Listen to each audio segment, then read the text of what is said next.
bonsoir à tous, vous êtes sur ETV Guadeloupe, bienvenue dans ce Flash Info. Si vous aviez prévu des sorties en extérieur pour ce long week-end, pas de chance, Météo France a placé la Guadeloupe en vigilance jaune pour fortes pluies et orages. Une masse nuageuse, humide et orageuse actuellement sur le sud de la Guadeloupe remonte lentement sur l'archipel. Météo France prévoit la fin de l'événement dimanche 17h.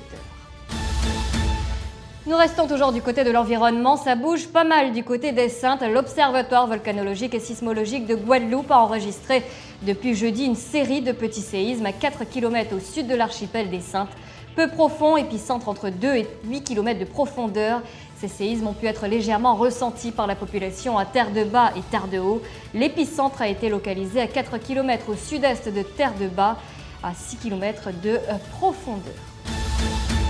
Au chapitre politique, la ville des Abîmes vous informe que la totalité des 251 suffrages exprimés dans le bureau numéro 50 à l'école élémentaire Timothée Gendret de Carénage ont tous été annulés par le Conseil constitutionnel. Les raisons, Olivier Servat, qui a présidé le bureau, a refusé d'obtempérer à la demande expresse du magistrat délégué du Conseil constitutionnel venant contrôler la composition du bureau de vote, de désigner 2 assesseurs, comme le prévoit l'article R42 du Code électoral.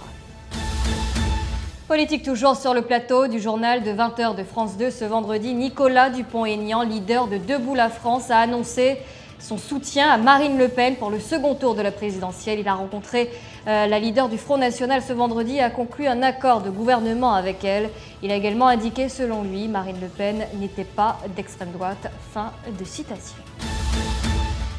Une dizaine d'organisations syndicales appellent à un rassemblement unitaire sur la place de la Victoire à Pointe-à-Pitre, et cela lundi 1er mai, pour célébrer la journée internationale de lutte des travailleurs. Eddy Ségur, secrétaire académique du SNES-FSU, était l'invité de Christophe Langlois dans Questions sans détour extrait. C'est important, d'autant plus que nous sommes à la croisée de 2 événements, la commémoration des 50 ans de mai 67 où vous avez eu une répression sanglante de travailleurs qui réclamaient 2% d'augmentation de salaire, mais c'est également un 1er mai qui est placé entre les 2 tours de la présidentielle, et lorsqu'on sait que nous avons comme choix assez cornélien soit Marine Le Pen qui représente la branche la plus dure, la plus controversée, donc, et puis Monsieur Macron qui n'a eu de cesse de nous créer des droits et des règlements qui contredisent tout simplement le bien-être et des travailleurs. Il est clair qu'aujourd'hui, effectivement, le 1er mai est crucial pour nous, les organisations syndicales. Ce premier tour de la présidentielle, on le sent bien, vous l'avez mal vécu. Ah, nous l'avons très mal vécu. Aujourd'hui, nous avons malheureusement peu de choix.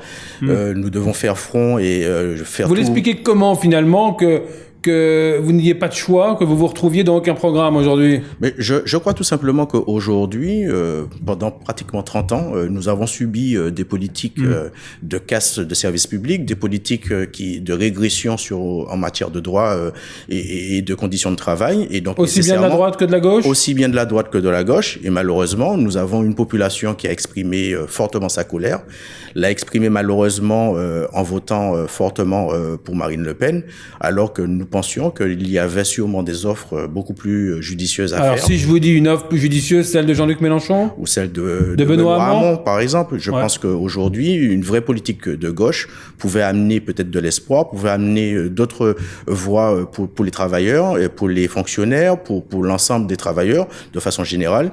Et je crois qu'aujourd'hui, malheureusement, nous aurons qu'un seul choix, c'est faire barrage au Front National, qui pour nous n'est pas une solution pour le pays. Vous allez vous prononcer clairement pour un candidat ou vous votez contre? En tout cas, moi, il est clair que je ne mettrai sûrement pas mon bulletin pour Marine Le Pen et j'irai voter. Cette information à destination des automobilistes, cette fois le prix des carburants a sensiblement augmenté. Désormais, vous paierez le super samplon 1,41 € le litre, soit plus 5 centimes par rapport à avril 2017. Le gasoil, lui, est désormais à 1,17 € le litre, soit plus 1 centime par rapport à avril 2017. Et pour ce qui est de la bouteille de gaz, son prix est fixé à 20,02 € au lieu de 19,98 € en avril, ce qui traduit une hausse de 4 centimes. L'actualité nationale, un appel aux dons a été lancé le 22 avril sur la plateforme Litchi pour soutenir la famille de Xavier Jugelé, policier tué lors de l'attaque terroriste à Paris. La collecte s'élève aujourd'hui à plus de 82 000 €, une somme plutôt conséquente et qui risque d'augmenter puisqu'il reste encore 32 jours avant la clôture de l'appel aux dons. Plus légèrement, promouvoir la musique, l'éducation musicale à ses plus hauts degrés d'exigence. Voilà l'objectif du concours Clé d'Or Guadeloupe édition 2017. On va parler piano, violon ou encore chant lyrique. Cela va se passer du 29 au 30 avril. Le concert d'ouverture, lui, aura lieu ce samedi 29 avril à 20 h à l'Archipel à Basse-Terre. Gérard Ganassia, pianiste, concertiste, président de l'AEFM, l'association francilienne d'expression musicale, est notre invité sur le plateau de TV. Bonsoir à vous. Bonsoir Laura. Clé d'Or Guadeloupe édition 2017, est-ce que durant ce concours, on va plus parler de talent, d'expérience ou de passion ? Un petit peu des trois. J'avoue que c'est toujours un plaisir de venir vous rendre visite ici en Guadeloupe. Ça fait 15 ans. Ça fait déjà 15 ans. Le temps passe très très vite depuis 2003 déjà. Justement, quel bilan on fait sur ces 15 années ? Eh bien écoutez, c'est une évolution constante du niveau des élèves. Je félicite d'ailleurs les professeurs au passage parce qu'ils jouent le jeu depuis 2003 et chaque année, ils s'investissent pour présenter des élèves encore beaucoup plus talentueux que l'année précédente. Et donc, nouvelle année, nouvelle édition, tout le monde peut participer. Est-ce que c'est vraiment possible, justement Oui, c'est un petit peu l'avantage de ce concours, c'est qu'il ne s'ouvre pas uniquement aux écoles de musique et conservatoires, mais dans des cours privés, certains professeurs qui ont remarqué certains talents, par exemple, peuvent présenter leurs élèves. Pourquoi pas ? Au contraire, c'est le but. Et qu'est-ce que vous recherchez précisément ?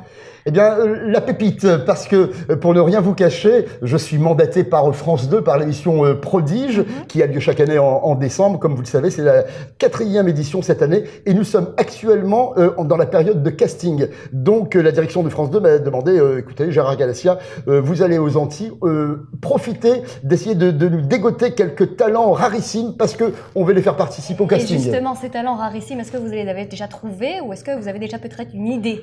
J'en ai trouvé un ou deux en Martinique, puisque il y a déjà quelques semaines, j'étais là-bas pour le concours. Et là, j'attends avec impatience le concours de dimanche prochain pour essayer d'en découvrir de nouveaux. Et justement, le concours, est-ce que vous pouvez nous en dire un petit peu plus ? Comment il va se dérouler ?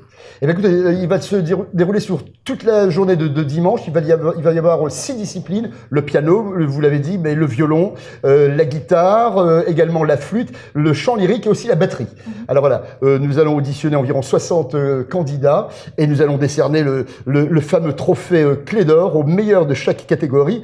Mais il n'y a pas que ça, il y a aussi la médaille de bronze pour le 3e nommé, la médaille d'argent également. Donc tout le monde va repartir également avec un diplôme, parce que tout le monde n'aura pas la chance de pouvoir mériter le fameux trophée, mais personne ne repart bredouille. Le jury, est-ce que, on imagine que vous n'êtes pas tout seul en tout cas, je ne suis pas tout seul. Est-ce que vous pouvez nous dire un petit peu un mot du jury? Bien sûr. De qui il est composé? Alors régulièrement, je me déplace avec 2-3 membres du jury venant de métropole. Cette année, c'est mon ami le violoniste César Vélève, violoniste international, qui va m'accompagner dans cette nouvelle aventure. D'ailleurs, nous donnerons le concert d'ouverture demain soir, samedi soir, en duo piano-violon.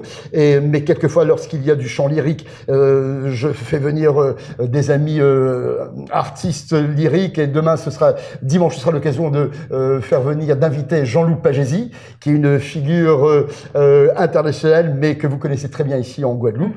Donc, j'aime bien également avoir des membres du jury locaux, pour voir un petit peu comment le concours se déroule au niveau de la Guadeloupe. Pour celui ou celle qui va remporter ce concours, est-ce qu'il y a la possibilité d'avoir déjà un avenir professionnel, en tout cas de pouvoir imaginer un avenir professionnel avec vous ou ailleurs? Je peux vous dire que déjà depuis la création du concours en métropole, c'est-à-dire depuis 25 ans, nous avons formé quelques talents qui aujourd'hui sont des musiciens reconnus, qui ont brillé dans certaines compétitions internationales au niveau mondial, comme le concours Chopin de Varsovie, Moscou également. Et pourtant, c'était au départ des candidats qui avaient 11-12 ans, mais qui se sont fait remarquer au Clé d'Or. Et ensuite, ça a été un trépied, une rampe de lancement pour présenter des grandes compétitions internationales. Vos objectifs? Mon objectif, c'est que de pouvoir découvrir à nouveau des talents dimanche prochain, d'être surpris parce que je suis animé toujours par cette volonté, cet enthousiasme de rencontrer des nouveaux talents. Et je suis persuadé que cette nouvelle édition 2017 va répondre à mes attentes. Merci infiniment, Gérard Ganassia, d'avoir répondu à nos questions. Merci à vous, Laura.